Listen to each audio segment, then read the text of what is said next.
Hello. Hi Anna, how you doing? It's Derek and Lawrence. Hiya, all right. Yeah, we're alright. We're hoping for a bit of advice if that's okay. Oh, go on. So we're doing a small trench in Purbeck and we've just come across what looks like human remains, and we're hoping you can help us out with what we need to do next. Okay, well, awesome. So first of all, it's really important that you cover them from public view so that not everybody can have a look at them. But if you were laypersons, you would have to ring the police, and they would then actually get an archaeologist in to ensure that they're ancient. But because you guys are archaeologists, you can actually go straight to the coroner. Excellent. So we get in touch with the coroner and then we're good to go. Perfect. Brilliant. Thank you. You're welcome. See you later. Bye.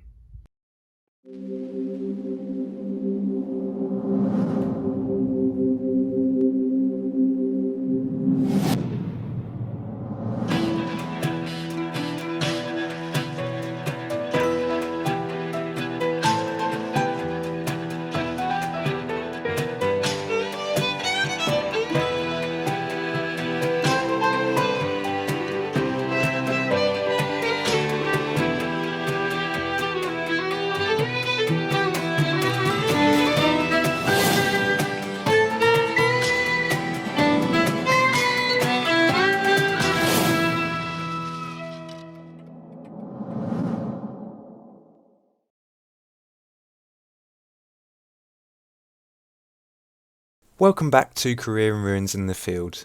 After 2 days of excavating a small trench in the Purbeck Hills and discovering evidence of Roman pottery production and other interesting artefacts, the team finished their second day with somewhat of a conundrum.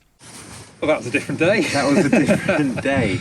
End of day 2, which was in theory meant to be the end. Our final day, but we had a slight spanner in the works. Yes, yeah. So this day 2 isn't the last day because you came across something pretty special. I had a little accident in that I was troweling back at one end of a trench and I came across a skull, it does happen on archaeological sites. You often come across human remains that you weren't expecting.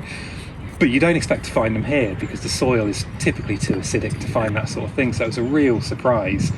But what's wonderful about that surprise is there are so few burials in this area. Mm-hmm. We could find kilns, we could find industry, we could find settlement, we could find farming, agriculture, subsistence, all of that, and we'd be building on an existing pool of knowledge. With burials, we've got an incredibly blank canvas, so it's such an important find. There is something special about finding a burial, and we need to treat it with respect and decency. Mm-hmm. There are processes to follow, there are rules we have to work to. So we've done the right thing and extended the dig by a few days to make sure we can do the best possible job of both treating it with dignity and extracting as much research knowledge as possible from that burial. Yeah. So we've got a plan. We're going to reveal it up on our next day that we're out. Yeah. As you say, we're going to do the skeleton justice and these remains justice, and hopefully get an idea whether it's Bronze Age, whether it's Iron Age, and just find out a bit more about this individual, hopefully. I entirely blame Harry. Yes, he did jinx it early on. Yeah. Those of you that saw our first videos will know what I'm talking about. But I'm looking forward to getting back out to site. Yeah, let's come back and finish it off. Ace. Having got the relevant permissions in place, we spoke to the Biological Anthropology Department at Bournemouth University and decided to extend the trench. This would allow us to ensure that we had enough space to excavate the skeletons properly. To do this, we called in a few friends to help out, and these included Stu Eves, partner at LP Archaeology, Sarah Elliott, environmental archaeologist, and osteoarchaeologist Elaine Pittman. Once the trench was extended, we had plenty of room to reveal and clean up this burial. As we worked, however, it quickly became apparent that rather than just the one inhumation, we'd actually found 2. Fortunately, the extension was large enough for us to excavate them both. Because of the biodispersion that was mentioned in previous episodes, there was very little evidence of any grave cuts. From assessing the burials, however, it was apparent that what we'd found was a later burial that had been cut into an earlier one. Once both burials had been defined, we undertook a detailed photogrammetric record of the inhumations. This involved taking numerous photos from multiple angles, which were then stitched together in specialist software to allow us to produce a 3D model and orthomosaic plans of the burials. We then fully excavated, recorded and lifted both individuals. Our analysis is only at an early stage, but it's important for us to learn as much as we can about the lives of these two people and the communities in which they once lived. Who these two people were and how they came to be buried in such an iconic location is a mystery, but we are able to use some other techniques to just learn a little bit more about them. Based on initial osteoarchaeological assessments, the earlier of the two burial would appear to be a young adult, perhaps a teenager. The later burial, which cuts through and damages the earlier inhumation, appears to be an adult female. Both burials are placed in a crouched position, with the earlier of the two having their arms crossed, which might be associated with the practice of shrouding the body. Due to soil disturbance, very little dating evidence was found during the excavation. However, due to the posture and style of the burials, they are likely to be late prehistoric, either Bronze Age or Iron Age. It is also possible that the ceramic deposit recorded in the previous episode, which was found above the burials, may have been associated with the later burial. We have already sent off samples to the carbon dating labs to find out exactly what age these individuals date to, and we will also undertake further analysis of the ceramics. Who these individuals were and why they're found so close together is an interesting question. The fact that neither are cut and deep into the subsoil suggests that either they were originally placed in a very shallow grave, or they are dug into an existing earthwork. This practice is quite common in prehistory, and we often find later burials cut into earlier monuments.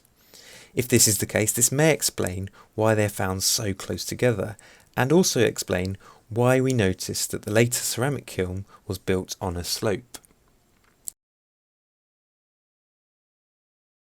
With the burials fully excavated and recorded, we set about finishing up the trench. This included the excavation of a later ditch which seemed to cut into the later of the two graves and may have been responsible for the geophysical anomaly seen in this area.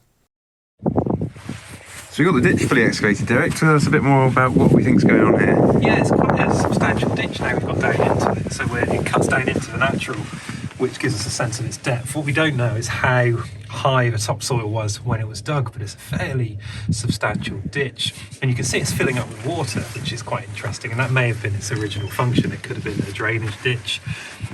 We've got some hints of a curve, but it might just be that it's running at a slightly diagonal angle to the trench, so it's difficult to say whether it's a curved enclosure ditch or a linear field boundary type ditch. Why can't we tell how deep it is? Surely that should be in the section.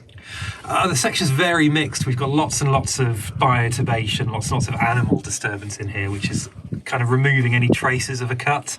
So it may be that this ditch is very old and everything on top was kind of a build-up of clay soil over many, many years, or it may well be that this was cut down into some subsoil, but the cut line, the boundary mark between that fill and the subsoil has been removed and lost to animal disturbance. We've got some lovely bright orange clay, which is the only really bit that we've seen in the whole trench, isn't it? Yeah, we finally got down to the kind of clay natural. So we've got, geologically speaking, we've got a layer of clay covered in a layer of fine white sand, and then we've got all of this mixed kind of human turned around soil on top of it. And the sand is quite interesting because that presumably was a beach a very, very long time ago. Oh, fascinating. So that's it. We basically finished. We come to the end of the trench. We've finished excavating the small ditch that ran just below the skeletons, which we found there. Harry's putting the drone up in a second just to get the last few recording bits. But I think in general it's been pretty good, hasn't it, Derek? Yeah, I think looking forward to getting some post-ex done and seeing what stories we can tell there. Yeah, we've got plans for the skeletons to be properly assessed, to get some dating evidence from those. And as you say, the post-ex is going to really help us with our understanding. But it's been a really, really fun few days, I think. Happy, Harry? Really happy. It's been great, hasn't it, guys? It's been really good. Enjoyed myself. Stay tuned for more exciting discoveries in the post-ex.